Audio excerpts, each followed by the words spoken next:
ngelihat anak kayak begitu, berarti keputusan terbaik siapa yang ngambil? Dia atau ibunya? Ibunya. Kalau dia nikah, siapa yang akan ngambil keputusan? Dia akan melihat ibunya lagi. Ibunya. Siapa ibu itu saat ini? Istrinya. Bunda, saya sebagai laki-laki adalah orang yang terbahagia di dunia ini. Semua urusan rumah tangga saya itu diurus sama istri saya. Bawah sadar ini dia sebenarnya adalah zona nyaman kita, Mbak Nia. Ketika bawah sadar itu diusik karena sudah nyaman, dia akan melakukan sabotase.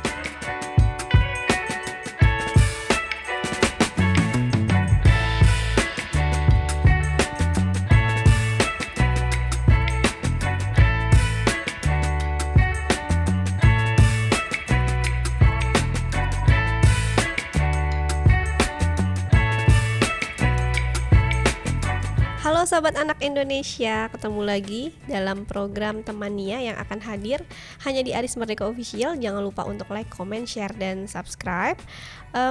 Pembahasan kita hari ini cukup unik karena kali ini Nia sudah bersama salah satu narasumber yang keren banget, karena memang beliau adalah ahli di bidang psikologi bawah sadar dan itu sudah sejak tahun 1986. Aku aja belum lahir. Nah, ini dia, di sebelahnya sudah ada Bunda Nungki. Apa kabar Bunda? Apa kabar juga Mbak Nia? Alhamdulillah Bunda baik. Apa kabar semua sahabat Nia? Oke, Bunda, sekarang kegiatannya biasa ngapain aja? Biasa sih ngajar, konseling gitu. Oke, apa namanya, ini kan bidang psikologi bawah sadar dan mungkin sesuatu yang memang unik dan mungkin perlu kita batasi juga Bunda, bahwa gak banyak mungkin dari kita yang mengerti tentang ini. Mungkin Bunda bisa penjelasan pengantar sedikit? Jadi apa sih psikologi bawah sadar dengan psikologi sadar? Bedanya apa? Kan gitu ya Mbak Nia? Sebenarnya psikologi bawah sadar dan bawah sadar itu mengacu pada konsep pikiran, bahwa manusia itu punya dua pikiran yang disadari. Contoh apa yang disadari? Ini kita lagi ada di studio ya, ada TV, ada meja keras, ada lampu, ada mic. Itu sesuatu yang disadari. Dan kita bisa ngeliat nih, misalnya ini laptop, kita bisa analisis laptop ini, ya kan? Terus kemudian kita bisa memutuskan, wah ini merek ini bagus, enggak gitu ya. Itu kan kerjanya sadar. Tapi ada satu lagi pikiran yang kita nggak sadari. Oke. Apa itu pikiran yang nggak disadari? Pikiran-pikiran ini seperti kebiasaan-kebiasaan kita, ya, baik atau buruk. Itu pikiran kita bawah sadar yang ngendaliin. Apa contohnya? Waktu tidur, jantung kan tetap berdetak. Iya. Ya, kalau nggak berdetak mati kita. Nah itu yang ngendaliin siapa? Pikiran itu pikiran di bawah sadar kita. Kemudian belajar nyetir awalnya susah ya. Belajar ini deh sepeda, bingung kan ya awalnya ini gimana medalnya gitu. Terus naik motor, mobil pasti bingung. Lama-lama perlu nggak kalau mau belok setirnya harus gimana, giginya harus berapa, enggak kan? Karena semua informasi sudah terekam di bawah sadar gitu ya.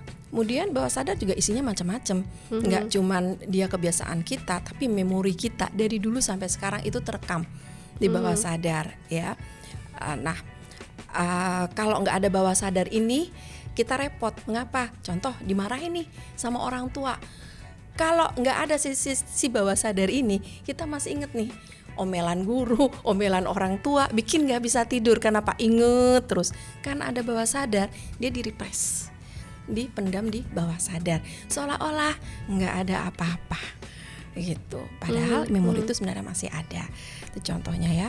Kemudian value-value, persepsi kita, kemudian kreativitas, ide-ide kita, itu semua direkam di sistem kita yang di bawah sadar. Ini banyak sekali manfaatnya. Ya. Itu yang memang mendasari Bunda juga tertarik dalam mempelajari bidang psikologi bawah sadar ya Bunda ya. Nah, lalu bagaimana sih Bun struktur dan bentuk alam bawah sadar dan sadar sendiri itu perbedaannya? Kalau perbedaannya kan bawah sadar kan nggak bisa dilihat memang ya. Mungkin ada yang nanya, ini beneran nggak sih ada bawah sadar itu ada gitu. Bawah sadar itu karena dia adalah suatu struktur pikiran, kita nggak bisa lihat.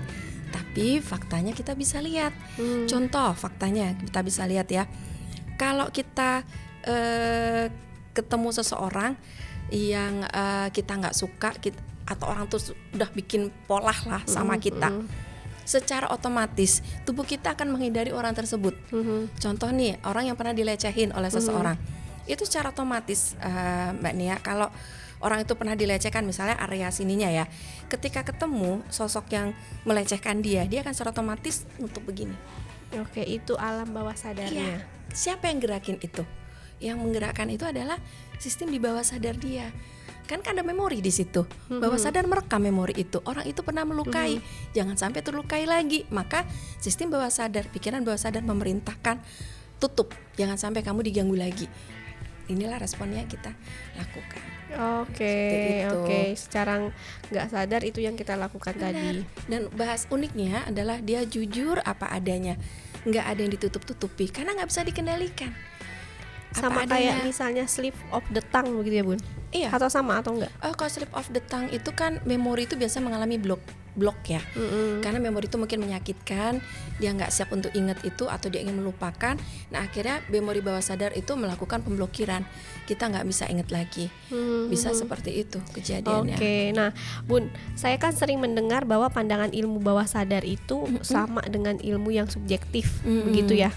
Gitu dianggapnya, karena kan tadi yang Bunda bilang tidak terlihat jelas juga, terus kemudian juga tidak bisa dipercaya. Nah bagaimana pandangan Bunda terkait tentang itu? Ya, kalau ilmu bawah sadar ini kan Mbak Nia memang ilmu ini jarang dipelajari orang, ya.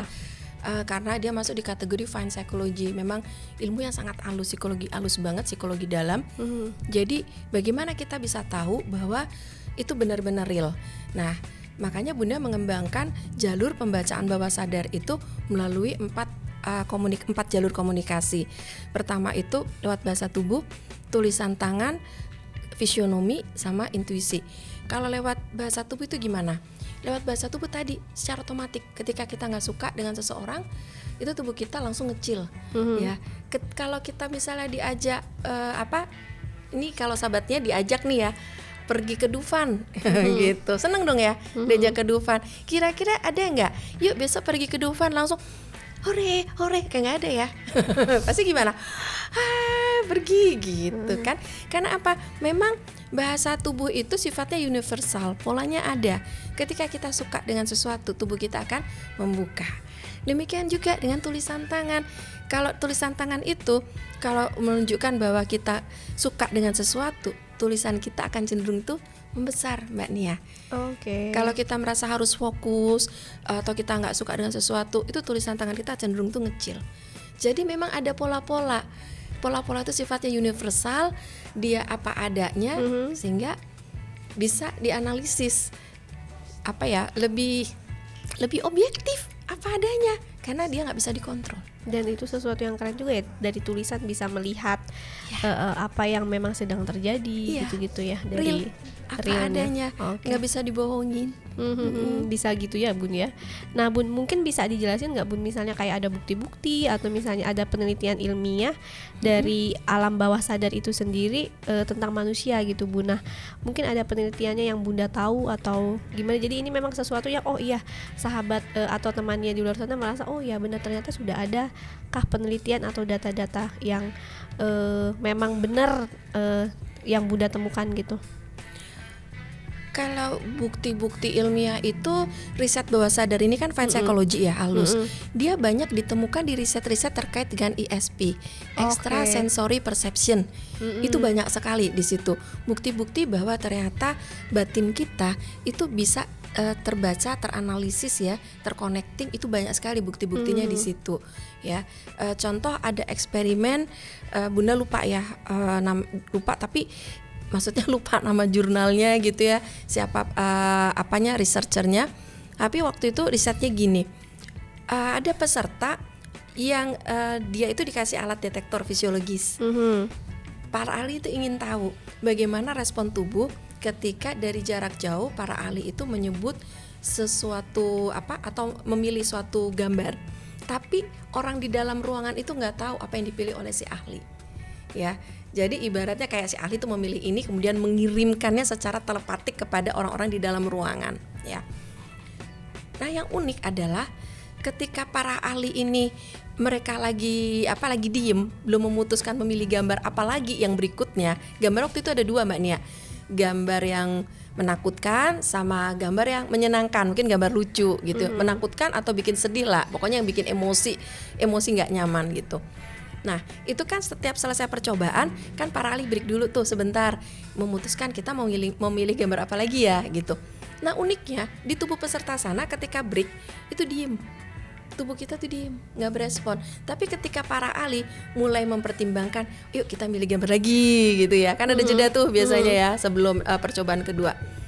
Itu para ahli baru memutuskan saya ingin cari gambar yang menyeramkan atau menakutkan.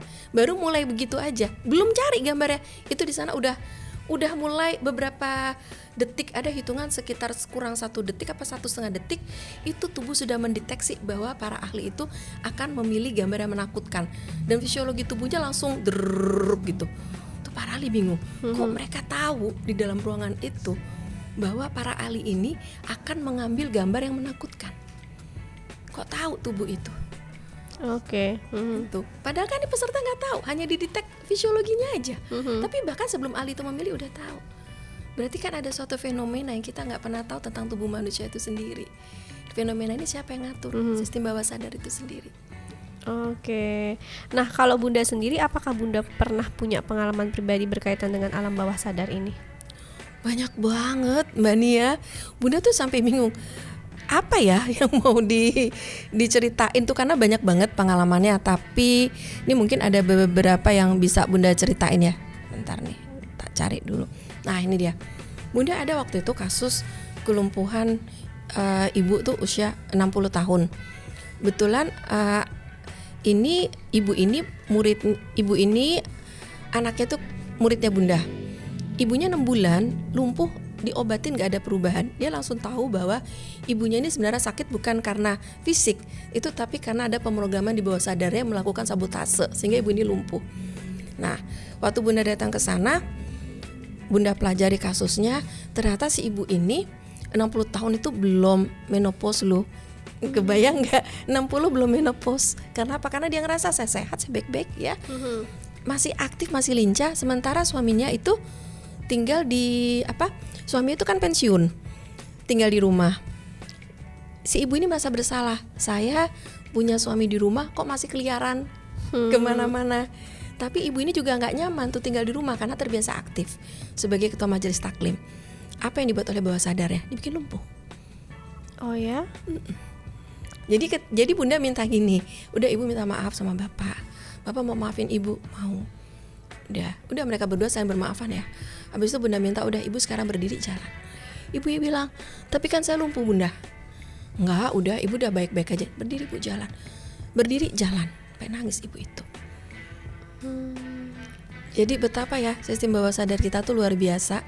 Ketika sistem bawah sadar itu menyimpan rasa bersalah, saya kok begini ya, harusnya saya tuh di rumah. Ya udah, dia langsung membangun sistem kelumpuhan ke ibu itu ya. Kemudian ada juga kasus rahim. Jadi di kisah klien Bunda ini sebenarnya konsultasi masalah keluarga. Pas konsultasi itu Bunda baru tahu bahwa rahimnya itu minggu depan tuh akan diangkat. Karena di situ udah ada kanker apa tumor ya, pokoknya besar sekali. Itu diameternya itu sekitar 30 cm apa ya. Jadi klien Bunda tuh nggak bisa jongkok atau duduk ya. Jadi dia harus kalau mau pipis atau BAB itu dia harus berdiri karena kan besar, ganjel gitu. Makanya rahimnya mau diangkat. Ternyata setelah konseling itu Bunda baru tahu bahwa klien ini ternyata merasa dari kecil itu korban dari laki-laki nggak ada yang bisa dipercaya. Bapaknya dulu terlibat G30 SPKI, jadi dikirim di Pulau Buru. Dia kemudian harus tinggal dengan ibunya mengalami gangguan jiwa. Dia harus kemana-mana lah ya, ngenger sama keluarga besarnya dia. Jadi dia merasa tersakiti oleh laki-laki yang merasa tidak bertanggung jawab. Nikah juga dikhianati, diselingkuhin, pacaran juga digituin. Jadi konsepnya adalah laki-laki itu jahat, dan saya tidak ingin menularkan atau menurunkan kesedihan saya ini kepada anak saya, dan itu rahimnya disabotase. Mengetahuinya dari mana tuh? Kan dari kisah. Oke. Kan dari Bunda bisa baca dari tadi. gestur, dari tulisan, kan kebaca. Kalau dia itu terganggu, perih, kalau dia punya ide nggak pengin punya anak supaya anaknya tidak mewarisi kesedihan dia. Karena dia karena dia berpikir jangan sampai nanti punya anaknya gitu lagi. Apa yang terjadi? Udah, bawah sadar memerintahkan rahimnya angkat, dibikin kanker itu. Dan akhirnya diangkat? Enggak. Nah ini uniknya. Setelah konsultasi sama Bunda, besoknya itu dia lapor kok benjolannya hilang di perut, dan dia bisa buang air kecil, buang air besar itu bisa jongkok gitu. Kemudian kan namanya mau operasi angkat rahim pasti ada pemeriksaan ya Mbak Nia ya. Beberapa hari sebelum itu pengangkatan rahim ada pemeriksaan semua. Ketika dokter periksa semua USG semua untuk persiapan, itu bersih. Dokternya sampai bingung. Ibu dikasih apa? Nggak diapa-apain. Udah nggak ada lagi. Nggak ada, bersih. Nah itu bagaimana rasa sakit, nyeri itu bisa terekam di tubuh dan akhirnya menimbulkan berbagai keluhan penyakit. Ketika kita sudah berdamai, kita nyaman, udah sembuh begitu aja. Ya, jadi banyak sekali kasus-kasus yang Bunda dapatin itu bahwa sumber masalah orang itu ternyata ada di bawah sadar. Oke, ada di alam bawah sadarnya. Oke, menarik ya Bunda, pengalaman yang banyak banget Bunda pernah tangani gitu. Nah, tapi kita juga kan perlu bahas nih Bun, seberapa penting alam bawah sadar manusia itu kan gitu. Nah, menurut Bunda, apakah lebih penting dari kesadaran itu sendiri atau alam sadar? Bagi Bunda, yang namanya sadar dan bawah sadar itu sama pentingnya. Mengapa? Karena bawah sadar dan bawah sadar itu punya cara berpikir sendiri yang belum tentu itu cocok. Ya, mereka tuh sendiri-sendiri. Contoh gini perbedaannya. Bunda punya murid. Dia itu jadi awalnya klien jadi murid karena jadi pingin belajar lebih banyak. Dia itu udah sekolah bisnis sampai hampir setahun tuh sekolah bisnis, tapi nggak pernah berani buka bisnis. Itu, tapi dia bingung. Saya kok bisa begini ya? Jadi keder terus gitu loh buka bisnis. Ternyata dia nyimpan memori di bawah sadar ya Mbak Nia bahwa dia tuh nggak bisa ngelola uang. Tahu dari mana? Karena ada pengalaman. Dari pengalaman dia pada waktu dia kecil, waktu SD, kantongnya bolong. Jadi uang SPP-nya, uang sakunya itu hilang kan. Nah itu orang tuanya bilang, kebayang ya Mbak Nia, anak yang SPP-nya hilang, dia harus pulang jalan kaki, siangnya itu nggak jajan, panas-panas, aus, sampai di rumah langsung diomelin sama orang tua. Memang dasar kamu nggak bisa pegang uang. Kira-kira kerekam nggak itu programnya ke bawah sadar? Kerekam. Itu mengakibatkan dia nggak pernah pede untuk bikin bisnisnya. Ya, itu yang Bunda bilang, pikiran sadar maunya kan jadi pebisnis.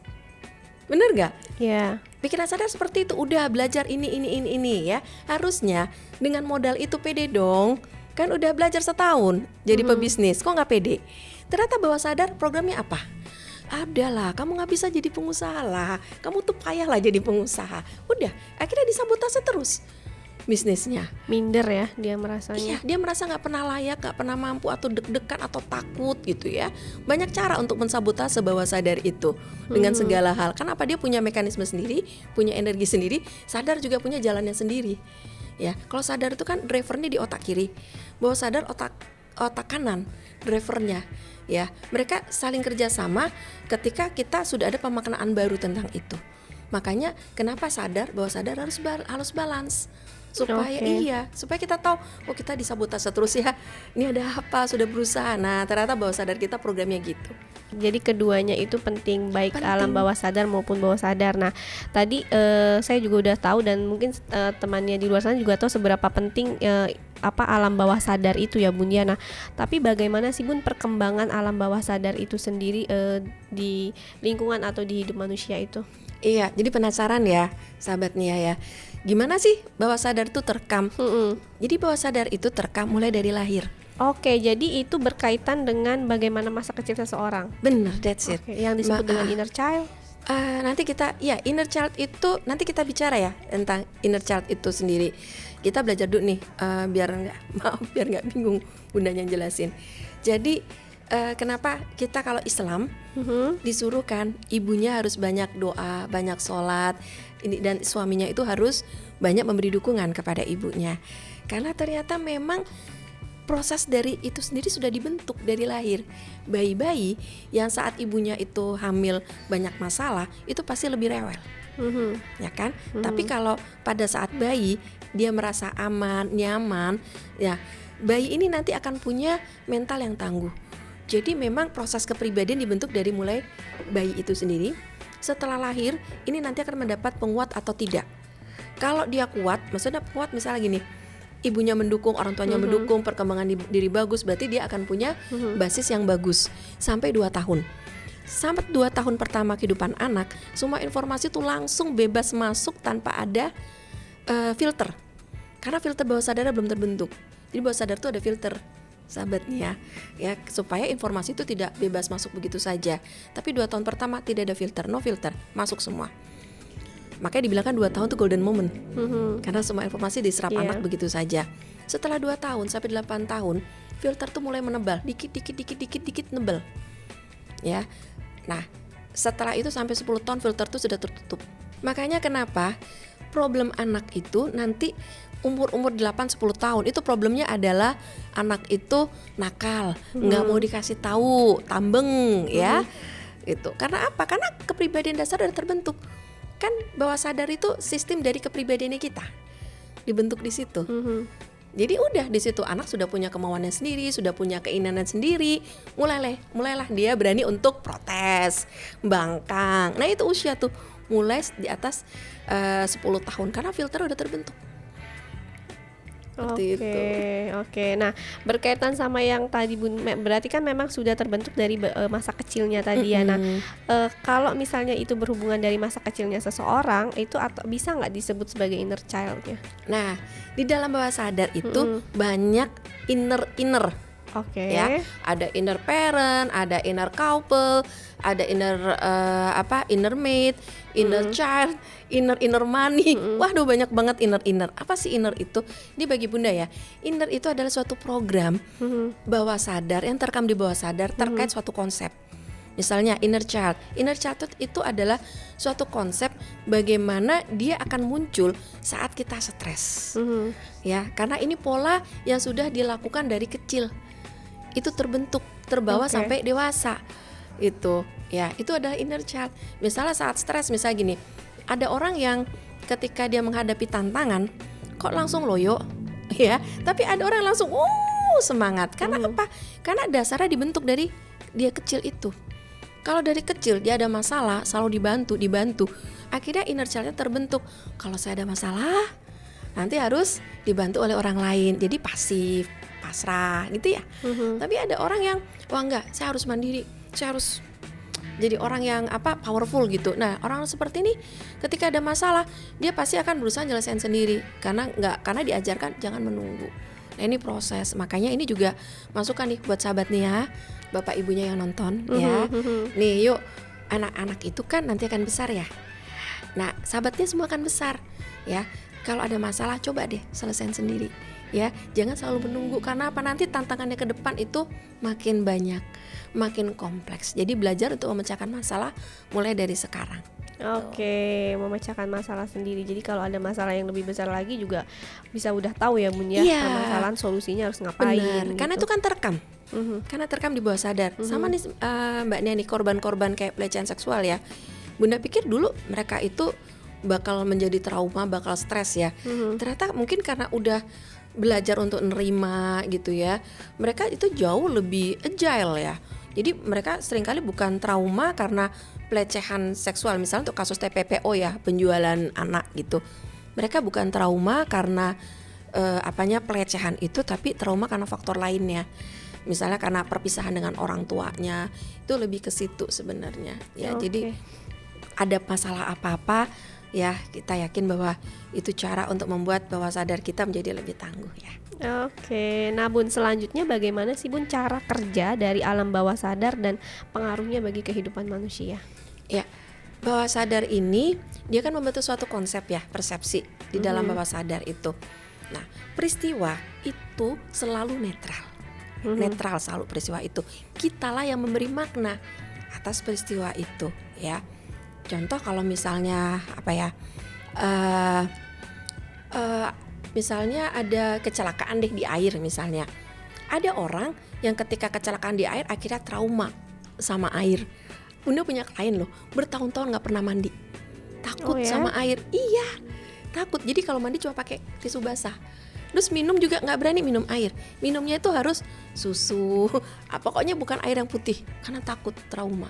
Sampai kayak gitu. Tapi ada orang yang ketika dia punya pengalaman trauma di air, justru pingin jadi pingin jadi hebat berenangnya, nyelamnya gitu kan. Terus jadi bekerja di search and rescue di bidang kelautan gitu. Itu Masya Allah. Nah, kenapa kok bisa beda? Karena makna yang diberikan oleh pengalaman itu berbeda, tergantung dari sistem dulu yang dibangun saat dia kecil. Sistemnya gimana? Kalau sistemnya tadi dari kecil dianggap dia selalu adalah korban, ya udah nanti dia akan menjadi tadi nggak berdaya ketika ada masalah. Simpelnya gini deh, kita nih sebagai orang tua ya, seringkali kita salah ngedidik anak nih.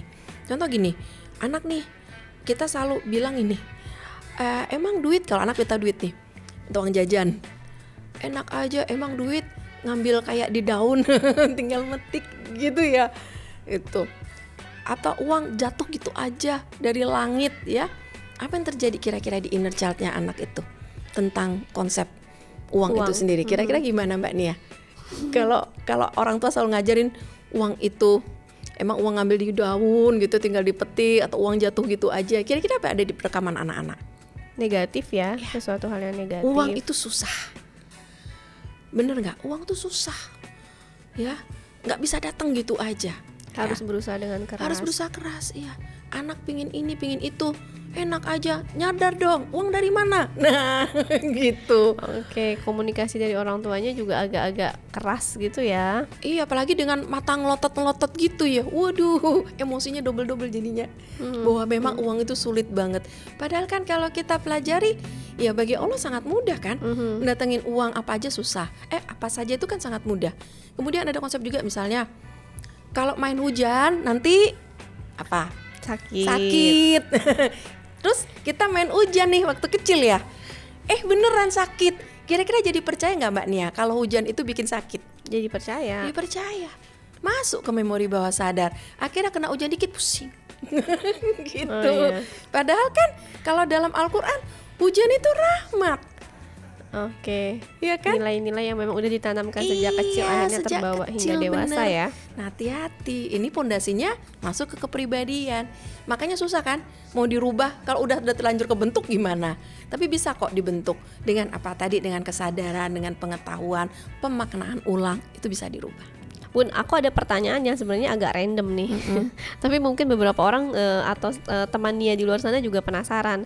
Ada nggak sih Bun pengaruh gender di alam bawah sadar itu? Misalnya laki-laki cenderung didominasi oleh A dan perempuan oleh B, misalnya seperti itu. Ya, kalau gender itu kan nanti apapun konsep gender yang masuk itu akan direkam di bawah sadar tergantung dari mesin bawah sadarnya si yang bersangkutan ini ya. Contoh nih gini. Bunda waktu itu punya kasus klien, dia jadi gay karena nggak bisa jatuh cinta sama perempuan. Karena apa? Dulu bapaknya itu suka melakukan kekerasan sama ibunya, ya. Dan si anak ini setiap kali nanya sama bapaknya bilang enggak kok, bapak sayang sama ibu. Kira-kira anak nangkapnya gimana persepsinya? Bahwa kalau sayang itu harus nabok, harus mukul. Sementara dia sangat dekat sama ibunya. Apa yang terjadi? Akhirnya terbangun konsep, saya gak bisa jatuh cinta Bunda sama perempuan. Karena apa? Saya takut saya bilang cinta padahal saya menyakiti dia. Oke. Gitu. Kan kasihan banget ya kayak gitu. Pola asuh yang dia alami waktu kecil ya. Itu terbentuk. Makanya tadi konsep gender itu memang harus dikenalkan dari kecil Mbak Nia, bahwa laki-laki itu harus jadi imam, ibu itu harus menjalankan peran sebagai apa? Sebagai kepala domestik ya, dia sebagai pendamping ayah. Jangan dibalik. Kalau peran ini dibalik, anak itu nanti geger kalau di bawah sadar itu konsep gendernya jadi kebalik-balik. Iya, Bunda juga ada klien juga, kebayang ya sahabatnya, dia direktur, tapi kalau dia ngambil keputusan secara manajemen dan keputusan itu dirasakan salah oleh istrinya bisa datang ucuk ke kantor dan bilang gini, keputusan bapak salah ya, ganti. Dan si direktur ini, klien Bunda itu dengan tenangnya bilang, iya udah nggak apa-apa, ikut ibu aja. Sampai jadi pertanyaan, yang direktur ini ibu atau bapak? Dan itu aturan perusahaan. Nah iya, tahu nggak kenapa sebabnya itu, sahabat Nia? Karena ternyata bapaknya itu pada waktu kecil itu, bapaknya itu kan kerja sebagai dosen yang lurus, jujur dan nggak neko-neko, jadi duitnya lebih kecil daripada ibunya yang pengusaha. Jadi di rumah itu yang ngambil keputusan semua emaknya. Ya, oke, dominan ya ibunya. Iya, ibunya sangat dominan. Bapak ya terserah ibumu. Abis gimana, bapak nggak punya duit gitu kan? Ya bapak cuman gini gitu. Ya udah, anak laki-lakinya ngelihat bahwa kira-kira kan ya, kalau ngelihat anak kayak begitu berarti keputusan terbaik siapa yang ngambil? Dia atau ibunya? Ibunya. Kalau dia nikah, siapa yang akan ngambil keputusan? Dia akan melihat ibunya lagi. Ibunya siapa? Ibu itu saat ini istrinya. Ya udah. Jadi yang terjadi di rumah apa? Si Pak Direkturnya ini nggak nyaman. Pak Direkturnya bilang apa gini sama Bunda? Bunda, saya sebagai laki-laki adalah orang yang terbahagia di dunia ini. Semua urusan rumah tangga saya itu diurus sama istri saya. Nah, tapi kalau menurut Bunda sendiri, itu apakah sesuatu hal hubungan yang sehat atau enggak? Kalau dianya sendiri, si direktur ini merasa ya udah semua baik-baik aja, nyaman-nyaman aja, nggak merasa terganggu dari dia. Tapi kan kalau dari perspektif orang luar melihatnya ini sesuatu yang nggak sehat sebetulnya gitu. Ya iyalah, nggak sehat lah. Tapi kalau dari sisi kita melihat dari sisi si direkturnya, dia merasa sebagai orang yang paling beruntung di dunia ini. Beruntung di dunia, dimanjain. Kalau ngambil keputusan salah dikoreksi istrinya, ya. Soal mobil istrinya yang ngurusin, soal genteng istrinya yang ngurusin, semua istrinya yang ngurusin. Dan itu enggak menurut Bunda gimana dengan pandangan seperti itu? Kalau bagi Bunda ya, semua kan kembali lagi kepada kenyamanan. Kalau orang itu nyaman, tidak menyalahi aturan sosial, ya tentu apa yang mau dirubah, nyaman kok ya. Iya. Tapi kan kita dari sisi yang ngerti secara agama, secara sosial, masa iya laki-laki gitu banget? Ya kan kitanya jadi nggak nyaman. Sama karyawan-karyawan itu banyak yang kebanyakan situ keluar tuh laki-laki. Kenapa? Saya malu Bunda sebagai laki-laki. Kok bos saya tidak menunjukkan kelaki-lakiannya, ya itu akhirnya tidak nyaman. Nah ini hati-hati ya, sahabat Nia, bagi di sini Bapak Ibu tolong Anda harus berperanlah sebagai gender ya, yang sudah setiap orang kita tuh kan punya tanggung jawab sesuai dengan gender. Anda kalau mau jadi laki-laki, jadilah laki-laki yang benar. Kalau perempuan, jadi perempuan yang benar. Ya, jangan dibolak-balik. Ini kasihan nanti anak-anak. Oke. Ya. Ayahnya merasa nyaman, tetapi dampak buruknya ke anak-anak dan lingkungan sekitarnya. Benar. Dan itu pasti menurun. Iya kan, pasti menurun karena bawah sadar ini dia sebenarnya adalah zona nyaman kita, Mbak Nia. Ketika bawah sadar itu diusik karena sudah nyaman, dia akan melakukan sabotase. Kebayang kalau seseorang itu dibesarkan dengan gender yang tidak jelas dan dia nyaman, diusik, pasti bawah sadarnya nggak terima. Menurut Bunda sendiri, apa sih Bun yang melihat tadi manfaatnya pengetahuan tentang terstruktur bawah sadar manusia itu, ini apakah bisa dimanfaatkan secara forensik atau grafologi atau gimana tuh Bun? Iya, manfaatnya banyak sekali. Karena kan bawah sadar ini menjadi menjadi akar sebab perilaku manusia. Kenapa manusia berperilaku seperti itu? Seringkali kita nggak bisa dapatin itu di dalam sistem kognitifnya, tapi adanya di sistem kognitif yang disadar ya, kan dia otak kiri. Tapi nanti kita ketemu di sistem bawah sadarnya dia. Misalnya gini, ada perempuan, dia gagal nikah misalnya ya, nggak jadi kawin atau pacaran dengan seseorang. Kemudian dia dapat penggantinya lebih cakep, lebih baik, lebih ganteng, lebih lah semua dari mantannya. Tapi kok sakitnya masih ada. Nah, kenapa? Karena ternyata tadi emosinya terganggu, emosi di bawah sadarnya yang terluka. Nah itu harus diperbaiki. Itu nggak bisa kalau kita pakai penyembuhan secara itu nggak bisa secara kognitif. Secara kognitif kan semuanya baik-baik, harusnya dia bersyukur. Kenapa kok masih marah? Kenapa masih benci? Ya kan? Yang selanjutnya pasti ditunggu-tunggu juga oleh temannya di luar sana. Mungkin juga temannya di luar pengen tahu cara mengetahui bahwa apakah alam bawah sadar kita ini sehat, baik-baik aja atau enggak sih gitu? Ya, gini, bawah sadar itu nanti untuk ngecek itu bagus apa tidak. Ketika sahabat Nia ngerasa kok ada perilaku saya yang buruk, saya sudah berusaha memperbaiki, enggak bisa juga, ada aja kendalanya, ada saja sabotasenya. Itu bisa jadi karena pemrograman bawah sadar, dia narik bawah sadar itu nggak nyaman, dia narik untuk kembali lagi ke zona itu. Makanya mengapa perubahan itu susah. Ya kan?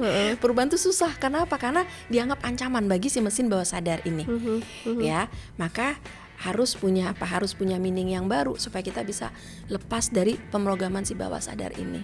Jadi memang betul-betul harus diperhatikan, dan memang kompleks banget sih kalau melihat itu tadi, bawah sadar gitu-gitu ya Bun ya, terhadap kehidupan semuanya gitu. Sadar itu harus menjadi kendali Mbak Nia. Sebab kalau bawah sadar tidak menjadi kendali untuk mengamatin, kenapa kok prosesnya begini gitu, itu baru gini. Mungkin kasih contoh aja ya, biar lebih jelas ya proses sabotase itu. Contoh gini sahabatnya, Bunda waktu menjadi konsultan ada meeting ya. Setiap kali ada meeting, waktu itu anak Bunda masih kecil-kecil, masih balita ya. Setiap kali meeting itu Bunda selalu telat, sampai udah dikenal sebagai Miss Late. Selalu telat. Sebagai seorang profesional ganggu banget pasti ya Mbak Nia ya. Seorang profesional yang telat sampai sejam 2 jam tuh ganggu banget nih image-nya. Nah, Bunda itu sudah berusaha melakukan berbagai cara untuk on time. Contoh meeting waktu itu di Senayan jam 10.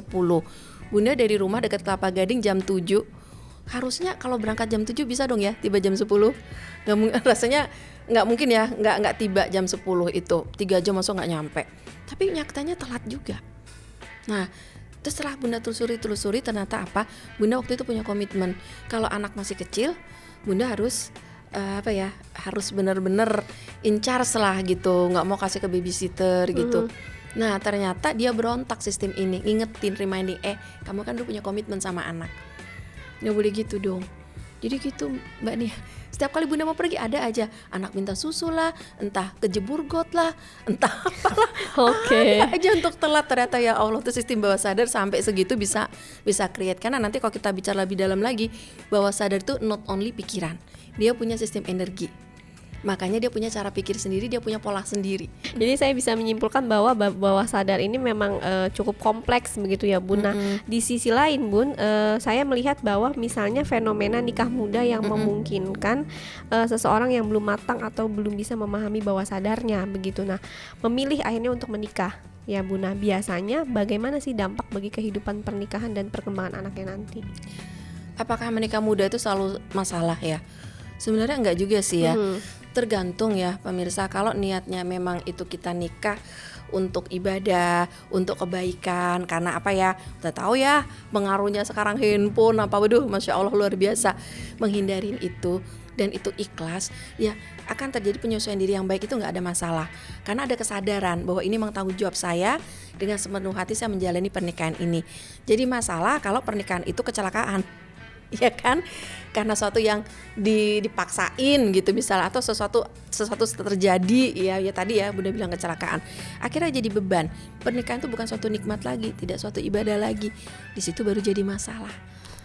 Iya, tapi itu tadi ya, tentu nikah ya, walaupun nikah dini maksudnya bukan nikah di bawah usia 18 tahun gitu ya pemirsa, nggak boleh dong gitu, karena dan undang-undangnya juga dilarang. Iya dilarang, karena kan memang belum siap untuk bertanggung jawab secara mental ya, secara kognitif juga ya kan. Kalau orang nikah berarti harus bisa bertanggung jawab pada dirinya dan pasangannya.